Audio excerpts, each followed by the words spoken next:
जी बिस्मिल्लाहिर्रहमानिर्रहीम। अस्सलाम वालेकुम नाजरीन, मैं हूँ आलमगीर खान। मेरे साथ मौजूद है सीनियर सहाफ़ी हज़रत खान मोमन साहब। इस वक्त हम खैबर पख्तूनख्वा असम्बली में मौजूद है। इस वक्त खैबर पख्तूनख्वा असम्बली में जो शिबली फराज की सीट खाली हुई थी उनकी नाअहली के बाद उस पर इंतखाबात हो रहे हैं। ओवरऑल यहाँ पर क्या सूरत हाल है, हज़रत खान साहब जो है यहाँ पर मौजूद है, उनसे मालूमात करते हैं। सर बहुत शुक्रिया पहले वक्त देने के लिए। थैंक यू, आपका शुक्रिया। असल में ये है कि इस इलेक्शन में मेरे ख्याल में ज़्यादा सियासी जमातों की दिलचस्पी नहीं रही। इसकी बुनियादी वजह यह है कि शिबली फराज जो पहले टेनेवर में मुंतखब हुए थे और इसका टेनेवर बहुत ज़्यादा कम रह गया। अगर 6 साल का टेनेवर होता तो इसमें ज़्यादा दिलचस्पी लेते, इसमें हार्स रेटिंग भी हो जाती। लेकिन इस बार हार्स रेटिंग का कोई गुंजाइश नहीं रही, क्योंकि पैसे खर्च नहीं कर रहे थे। एक पोटेंशियल उम्मीदवार था पाकिस्तान मुस्लिम लीग का, ताज मोहम्मद आफरीदी, बहुत अच्छा उम्मीदवार था, लेकिन उन्होंने भी ये वही दिलचस्पी नहीं ली, जिसकी बुनियादी वजह ये थी कि टाइम कम था और पैसे खर्च करने का कोई फायदा नहीं था। सही। तो इस दफा मतलब वो हॉर्स ट्रेडिंग जरदारी साहब ने भी कोई इंटरेस्ट नहीं लिया। असल में ये उम्मीदवार है पाकिस्तान मुस्लिम लीग के, पीटीआई ने पाकिस्तान पीपल पार्टी का उम्मीदवार था डॉक्टर निसार, उनको रिटायर कर दिया गया। दूसरा पाकिस्तान मुस्लिम लीग का एक और उम्मीदवार था आबिद खान यूसुफजई, जो लुंथफड़ से उनका ताल्लुक था, उनको भी रिटायर कर दिया गया। और ताज मोहम्मद अफरीदी को, अपोजिशन की जितनी जमातें थी वो ताज मोहम्मद अफरीदी पर मुतफिक थी। एनपी ने इस इलेक्शन का बाइकाट किया। ये मतलब जैसे ही शिबली फराज की सीट खाली हुई तो ऐसे लग रहा था कि शायद एस्टेब्लिशमेंट जो है ये सीटें जो है सेनेट में अपनी तादाद बढ़ाने के लिए जो है ये इकदाम किया है, लेकिन ऐसा तो कुछ नजर नहीं आया। इस तरह है कि एस्टेब्लिशमेंट ने भी दिलचस्पी नहीं ली। एस्टेब्लिशमेंट ने जिस चीज़ में दिलचस्पी ली थी उसमें उसको नाकामी हुई। वो वज़ीर आला नहीं चाहते थे, एस्टेब्लिशमेंट नहीं चाहती, वो वज़ीर आला आ गए। अगर वो इसमें दिलचस्पी लेती एस्टेब्लिशमेंट, तो इसमें मेरा ख्याल में एस्टेब्लिशमेंट को मायूस के सिवा कुछ नहीं होता। ये एस्टेब्लिशमेंट ने वजीर आला के इंतखाब में दिलचस्पी क्यों नहीं ली? वो वज़ीर आला के इंतखाबात में इसलिए दिलचस्पी नहीं, क्यों इन्हें मोतबर ज़राए से ये मोतबर ज़राए का ये कहना है कि जिस डगर पर अली अमीन गंडापुर चल पड़े थे यही डगर पर ये भी चलेंगे। लेकिन वो उन लोगों के लिए ये एस्टेब्लिशमेंट ने मार्केटिंग की। मार्केटिंग इसलिए की कि सोहेल आफरीदी को इतना बड़ा चढ़ा कर पेश किया कि ये एस्टेब्लिशमेंट एंटी एस्टेब्लिशमेंट है, एंटी एस्टेब्लिशमेंट, इसलिए वो लोग हर एक ये समझ रहे हैं कि मोहम्मद सोहेल आफरीदी एंटी एस्टेब्लिशमेंट है। दरअसल कुछ और है। आप क्या समझते हैं? मेरे ख्याल में ये भी वो अभी वो जो आज आए थे और मीडिया से बातचीत की, वही उन्होंने बात से मजबूरी थी उनके। उसने कहा कि हमारा वो बस नहीं चला। जब उनसे पूछा गया कि आपने ऐलान किया था कि ऑपरेशन जब होगा और कोलेटरल डैमेज होगी तो उसकी एफआईआर होगी, तो उसने कहा कि आपके पास क्या हो, आपने कोई एफआईआर दर्ज कराई है? उसने कहा कि मेरे पास एफआईआर दर्ज कराने का इख्तियार नहीं है।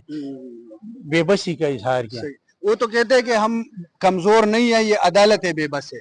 नहीं, ये भी बस है। अगर आपको याद हो तो उन्होंने ये कहा था कि मतलब कोलेटरल डैमेज नहीं, ये कल भी ये कहा था कोलेटरल ये वार क्राइम्स है। जब उनसे ये पूछा गया कि आप इसके खिलाफ एफआईआर दर्ज करेंगे या दर्ज करने का कोई इरादा है, तो उसने कहा कि हमारा दर्ज करने का कोई इरादा नहीं।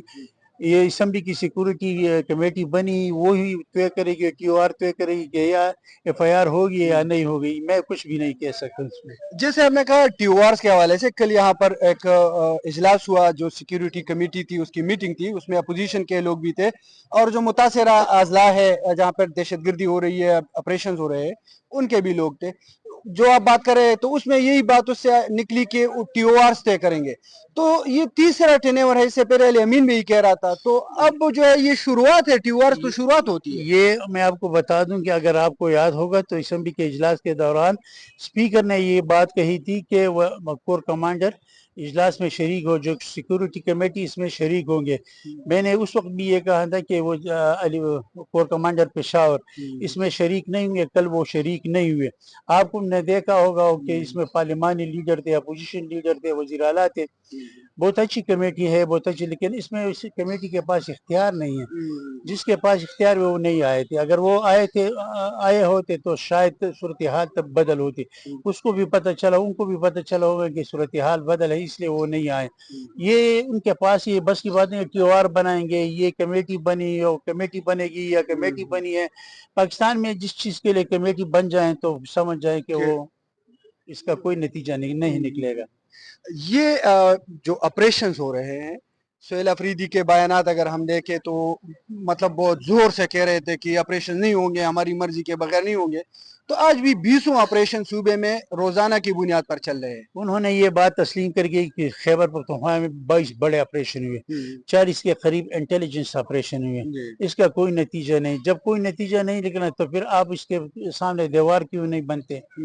आज भी उन्होंने ये बात कही, मीडिया के सामने ये बात कही है कि 22 ऑपरेशन बड़े ऑपरेशन हुए और 40 के करीब इंटेलिजेंस ऑपरेशन, 14,000 की इसकी वो इस तरह बात कर, वो कह रहे हैं। लेकिन ये उनकी ज़बानी बातें हैं, उनकी वो जो गिदड़ बकरी क्या वो है, वो है, बाकी कुछ इसके सिवा कुछ भी नहीं है। मेरे ख्याल में वज़ीर आला के पास ये इख्तियार नहीं है कि कोई ऑपरेशन बंद कर सके, वज़ीर आला के पास ये इख्तियार नहीं कि किसी के खिलाफ FIR दर्ज करा सके। कल आपने देखा फॉर्म एजेंसी में कुछ हुआ, जो कुछ हुआ बहुत अफसोसनाक हुआ कि उसमें सिक्योरिटी फोर्सेस के कैप्टन नोमान समेत 6 जवान शहीद हुए। वो दावा कर रहे हैं कि 7 खवारिज हलाक कर दिए गए। पता नहीं है क्या सूरत हाल बन रही है खैबर में, लेकिन दिन ब दिन सूरत हाल दिगरगो होती जा रही है, खराब होती जा रही है। अजहर खान साहब, आप सियासत पे उबूर रखते हैं, जो पार्टियां हैं एक अरसे से देख रहे हैं, जो वर्कर्स की तवक्कुआत है PTI के वर्कर्स की मौजूदा वज़ीर आला से, वो तो बहुत हाई है, तो क्या आप उनके तवक्कुआत पर पूरा उतरेंगे? ये तवक्कुआत मैं ये अक्सर ये बात कहता हूँ कि इतनी तवक्कुआत, इतनी उम्मीदें न रख कि कल वो पूरी ना हो और आप मायूस हो। ऐसे ही ये लोग तवक्कुआत रखते हैं। मैंने आज अनवर खान MPA से बात की कि आप लोगों की क्या था, उसने कहा कि हमारी पूरी नहीं तवक्कुआत है, नई तवक्कुआत नहीं है वज़ीर आला से। ये वज़ीर आला गुज़श्ता वज़ीर आला का तसलसल है, मतलब अली अमीन गंडापुर का एक वज़ीर आला नहीं रहा तो दूसरे वज़ीर आला तवक्कुआत, मेरे ख्याल में उसकी वो तवक्कुआत वाबस्ता करना, तवक्कुआत रखना अब बस बात है। मेरे ख्याल तवक्कुआत ये क्या करेंगे? अगर आप वफाक के साथ लड़ेंगे, एस्टेब्लिशमेंट के साथ लड़ेंगे, आपको क्या मिलेगा? कुछ भी नहीं मिलेगा। इससे बेहतर है कि आप वफाक के साथ बेहतर ताल्लुकात कायम करें, अपना हक लें, अपना हिस्सा लें। पॉलिसी नहीं है ना, पॉलिसी नहीं है तो फिर ये ख्वार होते रहेंगे। ये खबर और ये लोग ये कहते हैं, आज वज़ीर आला ने ये बात की है कि अगर PTI की हुकूमत की कारकर्दगी नाक़िस थी तो तीसरी बार अवाम ने उन पर क्यों एतमाद। ये मैं आपको बता दूं कि अवाम ने कारकर्दगी पर वोट नहीं दिया। इमरान खान ने 2024 को जो इंतखाबात हुए, इस बुनियाद पे कि हम खान को रहा करने जा रहे हैं, आप लोग हमें वोट दें, इस बुनियाद पर अवाम ने वोट दिया कि इमरान खान को रहा कर रहे हैं, इसलिए उनको वोट दें। कारकर्दगी पर क्या कारकर्दगी? महमूद खान की कारकर्दगी क्या थी, जो परवेज खटक की कारकर्दगी क्या थी? ये सूरत हाल है। आखिरी सवाल अजहर खान साहब, आखिरी सवाल, ये सुहेल अफरीदी का मुस्तकबिल क्या देख रहे हैं? क्या अली अमीन की तरह? तलाल चौधरी ने एक बात कही है कि जो उनको टास्क दिए, वो टास्क पूरा होने से पहले ये वज़ीर आला भी फारिग होगा और अपनी पार्टी भी फारिग कर देंगे। ऐसी है उनका। फिर मैंने गवर्नर साहब से एक सवाल किया, वो 27 अक्टूबर को, कि तलाल चौधरी क्या कहना चाहिए। उसने कहा तलाल चौधरी ने बात वाज़ेह नहीं कर दी, लेकिन बात इस तरफ आ रही है कि आपको याद है कि मतलब कोई ये कह रहा है कि कोई इमरजेंसी की तरफ जा रही है, इमरजेंसी लगाने की तरफ जा रही है, और ये बात ये कही जा रही है कि आफ्ताब अहमद खान शेरपाव को गवर्नर बनाया जा रहा है। आफ्ताब खान शेरपाव की वो अफगानिस्तान के साथ अच्छे ताल्लुकात है। वो तो सबका जो कमांडर थे तालिबान के, उनके साथ भी अच्छे ताल्लुकात है। मौजूदा हुकूमत के साथ साका करज़ई, अशरफ गनी, सब के साथ अच्छे ताल्लुकात है। ये कहा जा रहा है कि आफ्ताब शेरपाव को गवर्नर इसलिए लाया जा रहा है कि उनको इमरजेंसी लगाने के बाद उनके पास इख्तियारात है और अफगानिस्तान के साथ अच्छे ताल्लुकात बनाने में अपना किरदार अदा करेंगे। तो क्या हालात उस तरफ जा रहे हैं? मुझे इस तरह लग रहा है कि ये तलाल चौधरी ने इस तरफ इशारा किया। उसने तलाल चौधरी ने यह बात कही कि मोहम्मद सुहेल अफरीदी को जो टास्क दिया कि वो टास्क पूरा नहीं होगा, वो टास्क पूरा करने से पहले फारिग होगा, वो अपनी साथ पार्टी भी फारिग कर दे। बहुत शुक्रिया सर वक्त देने के लिए। हजरत खान साहब की गुफ्तगू और इनका तज्जिया भी आपने सुना हो, बल्कि इनकी मालूमात भी आपने सुनी कि और जो निचोड़ उन्होंने इसका निकाला कि जो तलाल चौधरी का हवाला दिया और ये समझते हैं कि انہوں نے جو حوالہ دیا ہے یہ بھی ان کے ساتھ اتفاق کرتے ہیں کہ سہیل آفریدی نہ جو ان کے توقعات ہیں اس پر پورا اتریں گے اور بلکہ خود بھی وہ فارغ ہوگا اور اسمبلی کو بھی فارغ کر دیں گے. جی